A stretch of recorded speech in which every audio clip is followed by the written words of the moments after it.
2026 నూతన సంవత్సరంలో వృషభ రాశి మిత్రులారా, మీకు ముందు నూతన సంవత్సర శుభాకాంక్షలు. చాలా ముఖ్యమైనటువంటి సంవత్సరం అని కూడా చెప్పచ్చు.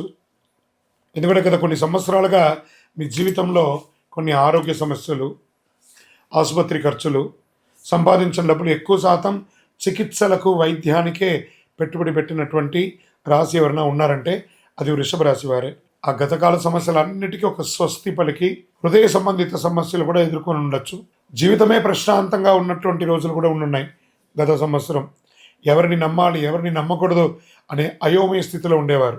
ఉద్యోగాలు కోల్పోయిన వారు చాలామంది ఉండొచ్చు. ఈ పరిస్థితులన్నిటికీ మనసు పూర్తిగా కుంగిపోయిన స్థితిలో ఉన్న మీకు ఈ 2026 ఒక జాక్పాట్ ఇయర్ అని కూడా చెప్పవచ్చు. మనసులో వచ్చే ఆలోచన మంచి దిశగా మారుతుంది. వ్యాపారం కొత్త ఆరంభంగా ఉంటుందని కూడా చెప్పచ్చు. కొత్త వ్యాపారం ప్రారంభించే అవకాశం, గతంలో ఎదురైన నష్టాలు అన్నింటిలో నుంచి బయటపడతారు. మీ అప్పులన్నీ తొలగిపోతాయి. బ్యాంక్ లోన్స్ కానీ, లేదా సబ్సిడీ లోన్స్ కానీ, లేదా చిట్ ఫండ్స్లో ఆగి ఉన్నవి అవన్నీ కూడా మీకు వస్తున్నాయి.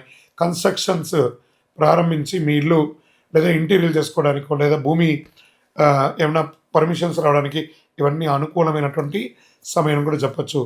సోదర సోదరీమణుల ద్వారా గొడవలు, విభేదాలు అన్నీ తొలగిపోయి అన్నదమ్ముల మధ్య సఖ్యతకు ఏర్పడుతుంది. వివాహం కాని వారికి ఇంట్లో వివాహ యోగం బాగా కలిసి వస్తుందని కూడా చెప్పచ్చు. సంతానపరంగా సంతానం లేని వారికి అద్భుతమైనటువంటి సంతానం కలిగే అవకాశాలు ఉన్నాయి. వారికి ఆల్రెడీ పిల్లలు ఉంటే రెండవ సంతానం కోసం ఎదురు చూస్తున్నటువంటి వారికి కూడా ఉంది. పిల్లలు ఉండి వాళ్ళ యొక్క భవిష్యత్తు కోసం ప్రణాళిక వేసే వాళ్ళకి ఈ 2026 వృషభ రాశి వారికి సంతానపరంగా ఒక మంచి సమయం అని కూడా చెప్పచ్చు. స్నేహితుల ద్వారా మంచి అవకాశం ఉంటుంది. సమాజంలో ఉన్నతమైనటువంటి మనుషుల్ని అందరూ కూడా మీకు పరిచయం అవుతారు. వారి ద్వారా కూడా లబ్ధి పొందే అవకాశాలు ఉన్నాయి. దైవ కార్యక్రమాల్లో ఎక్కువ పాల్గొనే అవకాశాలు ఎక్కువ అనుకున్నాయి. పితృల ఆశీస్సులు చాలా గొప్పగా ఉంటుందని చెప్పచ్చు. ఇంట్లో వివాహం కాని వారికి వివాహమయ్యే యోగం చాలా ఎక్కువ ఉన్నాయని కూడా చెప్పచ్చు. గురుదృష్టి బలంగా ఉండడంతో ఏ విధమైనటువంటి వృషభ రాశిలో ఉన్నటువంటి స్త్రీ పురుషులు ఎవరికి కూడా చక్కటి వివాహం అయ్యే అవకాశాలు బ్రహ్మాండంగా ఉన్నాయి. దంపతుల మధ్య సఖ్యత లోపం ఉన్నవన్నీ కూడా తొలగిపోయి, అపార్థాలన్నీ తొలగిపోయి ఆనందంగా సుఖ సంతోషాలతో ఉంటారు. తల్లిదండ్రుల ఆరోగ్యం పట్ల కాస్త శ్రద్ధ వహించాలి.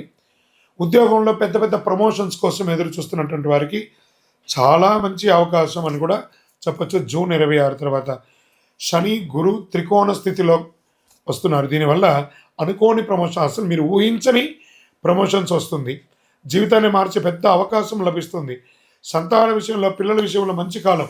ముఖ్యంగా చదువు కోసం విదేశాలకు వెళ్ళాలనుకున్న వారికి, లేదా చదువుకొని ప్లేస్మెంట్ కోసం ఎదురు చూస్తున్నటువంటి వాళ్ళకి ఇదొక మంచి, వృషభ రాశిలో పుట్టినటువంటి విద్యార్థులకి ఇదొక యోగం అని కూడా చెప్పచ్చు. ఇంకా షేర్ మార్కెట్ స్పెక్యులేషన్ వీటికన్నిటికీ కూడా చాలా అద్భుతమైనటువంటి సమయం ఈ 2026. రియల్ ఎస్టేట్ రంగం వారికి కొనుగోలు వాటికి చాలా అద్భుతంగా ఉంటుంది. ఇండస్ట్రీస్ ఉంటారు చూసారా, ఇండస్ట్రీ సెక్టర్ వారికి చాలా బాగుంటుందని కూడా చెప్పచ్చు. కళాకారులకి మంచి మంచి అవకాశం ఉన్నాయి. ఇంకా సర్వీస్ సెక్టర్లో డాక్టర్స్, డిఫెన్స్, పోలీస్ డిపార్ట్మెంట్స్ ఇవన్నీ ఉంటాయి కదా, వీళ్ళందరికీ కూడాను ఈ 2026 వృషభ రాశి వారికి యోగకాలం అని కూడా చెప్పవచ్చు. చాలా అద్భుతంగా ఉంటుంది. మీకు ఎప్పటి నుంచో రావాల్సినటువంటి పెట్టుబడులు ఏవై ఉన్నాయి, మీరు ఎవరికైనా ఇచ్చినవి అవన్నీ కూడా తిరిగి వస్తాయి. మీకు రావాల్సినవి, మీరు ఇవ్వవలసినవి కూడా భగవంతుడి దయతో త్వరగా అన్నిటి కూడా నెరవేర్చుకుంటారు. ప్రేమికులుగా ఉన్నటువంటి వాళ్ళకి ఇది ఒక మంచి సమయం కూడా చెప్పచ్చు. పెద్దవాళ్ళని ఒప్పించి వివాహం జరిపించుకుంటే చాలా మంచిదని కూడా కనబడుతుంది. ఇక్కడ మీ యొక్క కులదైవం, ఇష్టదైవ ప్రార్థన ఉంటుంది కదా, దైవాన్ని ప్రార్థన చేయండి. గురు భగవాన్ని ప్రార్థన చేయండి. అవకాశం ఉంటే ఒక్కసారి తిరుపతికి కాలినడక మీద కొండ మీదకి ఎక్కి తలనీలాలు ఇచ్చేసి స్వామివారి అనుగ్రహం పొందండి. మీ వ్యక్తిగత జాతకం అపాయింట్మెంట్ పొందాలనుకుంటే మా నంబర్కి మీ పేరు, date of birth, time of birth, place of birth WhatsApp చేయండి. తప్పకుండా మీకు వివరాలు వస్తాయి. విజయోస్తు. లైక్ చేయండి, షేర్ చేయండి, సబ్స్క్రైబ్ చేయండి. మరిన్ని వీడియోల కోసం బెల్ సింబల్ పై క్లిక్ చేయండి.